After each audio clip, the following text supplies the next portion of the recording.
Finally 10 நாள் கண்டினியூஸாக மழை பெஞ்சிட்டு இந்த வீக்கெண்ட் ஏதோ சன் எட்டி பார்த்துச்சு. பட் எங்கேயும் வெளியில் போகிறதுக்கும் இன்ட்ரெஸ்ட் இல்லை. அதனால் சரி ஒரு பிக்னிக் மாதிரி போகலாம் அப்படின்னு சொல்லிட்டு கயாமா கிளம்பி வந்தோம். கயாமாவில் எங்கேயாச்சும் போகலான்னு வந்தோம். அப்புறம் இந்த பார்க்கை பார்த்தோம்.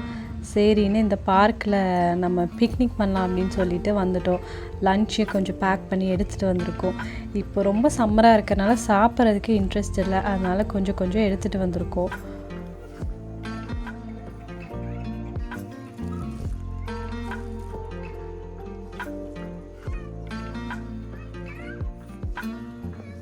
லன்ச்சுக்கு டூனா ஃபிஷ் சாலட், அதுக்கப்புறம் கொஞ்சம் tomato biryani and curd rice எடுத்து வந்தேன். கர்ட் ரைஸ் வெயிலில் சாப்பிட்றக்கே சூப்பராக இருக்கும். அதுலேயும் நான் வந்து கோல்டு வாட்டர் அண்ட் கோல்டு கர்டெல்லாம் ஆட் பண்ணி நல்லா ஜில்லுன்னு எடுத்து வந்திருக்கேன். இந்த வெயிலுக்கு சாப்பிட்டதுக்கு அப்படியே அமிர்தமாட்டு இருந்துச்சு. கண்டிப்பாக பார்க்குங்கிறனால ஒரு இடத்துல உட்கார மாட்டான்னு சொல்லிட்டு அப்பாவும் பொண்ணையும் அமுச்சு வச்சுட்டு டேர்ன் எடுத்து சாப்பிட்லான்னு நான் சாப்பிட உட்காந்துட்டேன். நான் இன்றைக்கி விலாகில் ப்ரீத்தி ஜோடியாக் மிக்ஸ் யூஸ் பண்ணி நான் வெஜிடபிள்ஸ் எப்படி ப்ரெப் பண்ணுறேன் ஒரு வீக்குக்கு, அண்ட் அது எப்படி யூஸ்ஃபுல்லாக இருக்கா இல்லையா, எது யூஸ்ஃபுல்லாக இருக்குது எது யூஸ்ஃபுல்லாக இல்லை அப்படின்ற குட்டி இன்ஃபர்மேஷன் ஆட் பண்ணியிருக்கேன். அண்ட் நான் இன்றைக்கி இந்த வீடியோவில் ரொம்ப அப்படியே நான் வந்துட்டு வரமாட்டேன். ஏன்னா எனக்கு வந்து ஒரு கண்ணில் ஒரு இன்ஃபெக்ஷன் இருந்தது, வீடியோ எடுக்கும்போது இருந்தது, இப்போ சரியாயிடுச்சு. ஸோ அதனால் இன்ஃபெக்ஷன் இருந்ததுனால நான் பெருசாக வீடியோவில் வரல. கண்ணெல்லாம் ஒரு மாதிரி ரெட் ஆகிட்டு ஒரு மாதிரி இருந்துச்சு. இப்போ எல்லாம் ஐ ட்ராப்ஸ்லாம் போட்டுட்டு சரியாயிடுச்சு. இந்த டூனா ஃபிஷ்ஷில் இருக்கிற இந்த சில்லிஸ் எல்லாம் பார்த்திங்கன்னா அது கர்ட் ரைஸில் போட்டு சாப்பிட்றதுக்கு சூப்பராக இருக்கும். அது கொஞ்சம் ஒரு மாதிரி ஹாஃப் குக்டாக தான் இருக்குது சில்லிஸ். பட் கர்ட் ரைஸில் சாப்பிட்டதுக்கு ஊறுகாய் விட சூப்பராக இருந்துச்சு.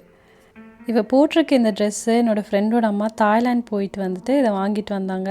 என்னோடய ஹஸ்பண்ட் இதை பார்த்துட்டு பசங்க என்ன சொல்லுவாங்க, ஆஸ் யூஷுவல் அதை பார்த்துட்டு பெட்ஷீட் மாதிரி இருக்குது டிசைன் அப்படின்னு சொன்னாங்க. நான் வந்துட்டு இல்லை அது நல்லா இருக்குன்னு சொல்லி பெட்ஷீட்டில் இம்ப்ளிமெண்ட் பண்ணியிருக்காங்க அப்படின்னு சொன்னேன். கடைசியில் அது கோழியிலேருந்து முட்டை வந்துச்சா, முட்டையிலேருந்து கோழி வந்துச்சாங்கிற மாதிரி போயிடுச்சு ஆர்கியூமெண்ட். இவெல்லாம் வாங்கினதுலேருந்து போடணும்னு ட்ரை பண்ணிட்டு இருந்தா, வாங்கி கொடுத்ததுலேருந்து மழையோ மழை. இன்றைக்கி சனி டேவாக இருக்கிறனால எடுத்து வந்து போட்டுக்கிட்டா.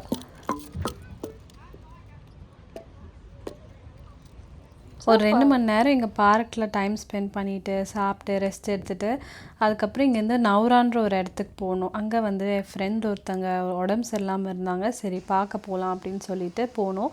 அப்படியே போகிற வழியில் கார் வாஷ் பண்ணலாம் அப்படின்னு சொல்லி ஸ்டாப் பண்ணோம்.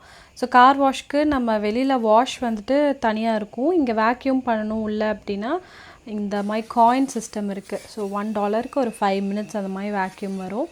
அதில் வேக்யூம் பண்ணிக்கலாம். நம்ம எக்ஸ்ட்ரா வேணும்னா எக்ஸ்ட்ரா காயின்ஸ் போட்டுக்கலாம்.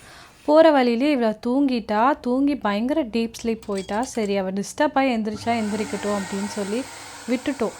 பயங்கரமான நாய்ஸ் அந்த வேக்யூம், அந்த சத்தத்துலேயும் அவள் வந்துட்டு எந்திரிக்கவே இல்லை, அவ்வளோ டீப் ஸ்லீப் போயிட்டா. அதனால் நாங்களும் வந்து நிம்மதியாக அப்படியே அவளை உட்கார வச்சுட்டு வேக்யூம் பண்ணிட்டோம். அதுக்கப்புறமா இது முடிஞ்சிட்டு அதுக்கப்புறம் கார் வாஷ் இருக்குது. ஸோ ஆட்டோமேட்டிக் கார் வாஷும் இருக்குது, நம்ம மேனுவலாக பண்ணணுன்னாலும் பண்ணிக்கலாம். ஆட்டோமேட்டிக் கார் வாஷ் தான் போயிருந்தோம். அங்கே காரை தோட்டி விட்டுட்டு இருந்துச்சு நாங்கள் போனப்போ. ஸோ இதில் வந்துட்டு maxi class $30 and deluxe wash $25 and normal wash வந்து $22. ஸோ நாங்கள் பண்ணது மேக்ஸி கிளாஸ் வந்துட்டு அந்த $5 எக்ஸ்ட்ரா வந்துட்டு ஏதோ க்ளாஸியாக இருக்குமா வெளியில், அப்படி எதுவும் எங்களுக்கு டிஃப்ரென்ஸ் தெரியல. ஸ்டார்டிங்கில் ஒருத்தங்க இந்த மாதிரி வந்து தண்ணியெல்லாம் அடித்து விட்டு இந்த மாதிரி சோப்பெல்லாம் தேய்ச்சி விட்டு ஊற வச்சிடறாங்க காரை. அதுக்கப்புறமா அதுக்குள்ளே கூட்டிகிட்டு போய் அதுக்கப்புறம் ப்ராப்பர் கார் வாஷ் நடக்குது. வெளியில் நின்று வேக்யூம் பண்ணிவிட்டு உள்ளே வந்து ஏசி போட்டு உட்காந்ததுக்கும் இந்த தண்ணி அப்படியே ஊற்றுனதுக்கும் அப்படியே எங்கள் மேலேயே தண்ணி வந்து விழுந்த மாதிரி இருந்துச்சு. விட்டால் நான் வந்து கிளாஸை திறந்து அப்படியே மூஞ்சிலாம் தண்ணி ஸ்ப்ரே பண்ணுங்கன்னு உட்காந்துருப்பேன். அந்த அளவுக்கு சூடாக இருந்தது. அதுவும் இந்த தண்ணிக்கு கார் வந்துட்டு தண்ணியில் எப்படி குளிக்கும்போது நானும் கொஞ்சம் குளிச்சுக்கிறேனே அப்படின்னு இருந்துச்சு. அண்ட் இதுவுமே வந்துட்டு அவ்வளோ நாய்ஸியாக இருந்துச்சு. அந்த சத்தத்துக்கும் இவன் தூங்கிட்டே இருந்தா. இதெல்லாம் பார்க்குறக்கு அவளுக்கு இன்ட்ரெஸ்டிங்காக தான் இருக்கும். எழுப்பி விடலான்னு தான் நினச்சேன். பட் ஏதோ தூக்கத்தில் எழுப்பி விட்டுட்டு அவள் பயமாக இருக்குன்னு ஏதோ அழுவா சத்தத்துக்கு அப்படின்னு சொல்லிட்டு நான் எழுப்பி விடாமல் விட்டுட்டேன். கரெக்டாக கார் வாஷெல்லாம் பண்ணி முடிச்சுட்டு வெளியில் வந்தோடனே எந்திரிச்சு கார் வாஷ் போகலாமா அப்படின்னு கேட்டால், நாங்கள் போயிட்டு வந்துட்டோம் அப்படின்னு. ஒரே அழுகை, எனக்கு கார் வாஷ் பார்க்கணும், நீ ஏன் என்னை எழுப்பலை அப்படின்ட்டு. சரின்னு ஃபோனில் வீடியோலாம் எடுத்ததை காமிச்சு சமாளிச்சிட்டேன். இதுக்கப்புறமா ஃப்ரெண்டு வீட்டுக்கு போயிட்டு அப்படியே வீட்டுக்கு போயிட்டோம். அடுத்த நாள் நான் வந்துட்டு வெஜிடபிள்ஸ் எல்லாம் ப்ரெப் பண்ணலாம் இந்த வீக்குக்கு தேவையானது அப்படின்னு சொல்லிட்டு பிளான் பண்ணிவிட்டு ரெடி பண்ணிகிட்ருந்தேன். சரி அதை நம்ம வீடியோவில் காமிக்கலாம் அப்படின்னு சொல்லி எடுத்தேன். இது வந்து பர்பிள் கேபேஜ். இதை வந்து பொரியலாக சாப்பிட்றதுக்கு எங்களுக்கு பிடிக்காது, அதனால சாலடாக சாப்பிடுவேன். நான் ஃபஸ்ட்டு கொஞ்சம் கேபேஜ் எடுத்து இந்த மாதிரி கிரேட்டிங் பிளேடில் குட்டி குட்டியாக கட் பண்ணிக்கிட்டேன். ஏன்னா இதை வந்து கர்டில் ரைத்தா மாதிரி மிக்ஸ் பண்ணி சாப்பிட்லாம், இல்லாட்டி என் பொண்ணு அப்படியே டேரெக்டாக எடுத்து சாப்பிடுவா, இல்லாட்டி மைனீஸ்லேயும் வந்துட்டு மிக்ஸ் பண்ணி சாப்பிட்லாம். அதனால் அதை கொஞ்சோண்டு அப்படி பண்ணிவிட்டு அதுக்கப்புறம் மிச்சம் ஃபுல்லாக இந்த ஸ்லைசிங் பிளேடில் நம்ம யூஸ்வலாக கேபேஜ் கட் பண்ணுற மாதிரி வரும் ஸ்லைசிங் பிளேடில். ஸோ அந்த மாதிரி கட் பண்ணி ஒரு பாக்ஸில் போட்டு வச்சுக்கிட்டேன். ஸோ இது த்ரூ அவுட் த வீக் வந்து சாப்பிடும்போது கொஞ்சம் கொஞ்சம் சாலட் மாதிரி எடுத்து போட்டு சாப்பிட்டுக்கலாம் அப்படின்ட்டு. எங்கள் வீட்டில் யாருமே வேணும் டூ மச் இன்டூ ஃப்ரூட்ஸ், பேசிக்கான ஃப்ரூட்ஸ் இந்த பனானா, பெரிஸ் அண்ட் வாட்டர்மெலன், அதுதான் வந்துட்டு நம்ம ரெகுலராக வாங்குகிற ஃப்ரூட்ஸ். மற்ற ஃப்ரூட்ஸ் எல்லாம் எப்போவாது தான் வாங்குவேன். We not too much into that sweet taste. அதனால நிறைய அதுக்கு காம்பன்சேஷனாக வெஜிடபிள்ஸ் தான் யூஸ் பண்ணுறோம். ஸோ அதனால் இந்த ப்ரீத்தி ஜோடியாக் ரொம்ப யூஸ்ஃபுல்லாக இருக்குது. இது ஃபஸ்ட்டு வாங்கணுமா அப்படின்னு யோசிச்சுட்டு இருந்தேன். பட் இது இருக்குது அப்படிங்கிறதே வந்துட்டு வெஜிடபிள்ஸ் சாப் பண்ணி நிறையா யூஸ் பண்ணி டயட்டில் சேர்த்திக்கிறதுக்கு ஒரு என்கரேஜ்மெண்ட்டாக இருக்குது, ஒரு மோட்டிவேஷனாக இருக்குது ஆக்சுவலி. அதனால் இது நல்லா யூஸ்ஃபுல்லாக இருக்குது வெஜிடபிள்ஸ் சாப் பண்ணுறதுக்கு. பட் இந்த சப்பாத்தி மாவெல்லாம் பிசையறதுக்கு வந்துட்டு யூஸ்ஃபுல்லாக இருக்கா அப்படின்னு கேட்டிங்கன்னா, சப்பாத்தி மாவு வந்து பிசையவே தெரியாதவங்க அது யூஸ் பண்ணலாம். பட் நமக்கு வந்துட்டு அது பிசைய தெரிஞ்சவங்களுக்கு அது வி நாட் வெரி சாட்டிஸ்ஃபைட். அது ஒரு மாதிரி ஸ்டிக்கியாக இருக்கும். அதை எடுத்துகிட்டு வெளியில் வச்சதுக்கப்புறமும் கொஞ்சம் லைட்டாக பிசைகிற மாதிரி இருக்கும். ஸோ அந்த பிசைஞ்சிட்டு அதுக்கப்புறமா அதை கழுவி க்ளீன் பண்ணுறதுக்கு நம்மளே ஃபுல்லாக அந்த சப்பாத்தி மாவை பிசைஞ்சிக்கலாம். அந்த மாதிரி இருக்குது. ஜூஸரும் நல்லா ஹெல்ப்ஃபுல்லாக இருக்குது அண்ட் இந்த வெஜிடபிள் ஷாப்பிங்கும் நல்லா ஹெல்ப்ஃபுல்லாக இருக்குது. ஸோ நான் இன்றைக்கி ப்ரெப் பண்ணது வந்துட்டு இந்த கேபேஜ், அதுக்கப்புறம் கொஞ்சம் கேரட்ஸும் வந்து கிரேட் பண்ணி வச்சேன். ஸோ நடுவில் கொஞ்சம் இந்த மாதிரி பெரிய பெரிய பீசஸ்லாம் இருக்கும். அதெல்லாம் வந்து நம்ம வெஜிடபிள்ஸ் உள்ளே போடும்போது இருக்கிற லாஸ்ட் பிட். ஸோ அதை எதுவும் பண்ண முடியாது. அந்த 5% ஆஃப் த வெஜிடபிள்ஸ் கொஞ்சம் அப்படி பெருசாக தான் இருக்கும். நம்ம வேணும்னா யூஸ் பண்ணிக்கலாம், இல்லாட்டி டிஸ்கார்ட் பண்ணிக்கலாம். இந்த பிளேட்ஸ் எல்லாம் போடும்போது ரிமூவ் பண்ணும்போது பார்த்து ரிமூவ் பண்ணணும். இந்த ஸ்லைசிங் பிளேட்ஸ் எல்லாம் கொஞ்சம் ஷார்ப்பாக இருக்கும், அதனால் ஈஸியாக கை கட் பண்ணிடணும். கிரேட்டிங் பிளேட் கூட கொஞ்சம் பரவாயில்ல, அது கொஞ்சம் கவர்டாக இருக்கும், அதனால பெருசாக பிரச்சனை இல்லை. அண்ட் போடும்போது இந்த மாதிரி சைடில் அப்படியே ஸ்லைட்டாக சாய்ச்சி விட்டு ஃபிட் பண்ணால் ஈஸியாக ஃபிட் ஆகிடும். இன்றைக்கி லஞ்சுக்கு jasmine rice and lemon fish இந்த தடவை பேக் பண்ணலாம் அப்படின்னு சொல்லிட்டு ட்ரை பண்ணேன். ஏர் ஃப்ரையரில் வெறும் ஃபிஷ்ஷில் சால்ட் அண்ட் பெப்பர் போட்டு லெமன் ஸ்குவீஸ் பண்ணிவிட்டு அதுக்கப்புறம் கூட கொஞ்சம் லெமன் கட் பண்ணி வச்சு பேக் பண்ணணும். ஈச் சைட் 6 minutes பேக் பண்ணணும். நம்ம வேணும்னா எக்ஸ்ட்ரா பாப்ரிகா பவுடர் இல்லை சில்லி பவுடர்லாம் ஆட் பண்ணிக்கலாம். நான் வெறும் டர்மரிக் மட்டும்தான் ஆட் பண்ணேன் ஒரு கலருக்காக. அப்புறம் எனக்கு ஸ்பைஸியாக இருக்கிறதுக்காக எக்ஸ்ட்ரா பெப்பர் என்னோடய ஃபிஷ்ஷில் மட்டும் ஆட் பண்ணிவிட்டேன்.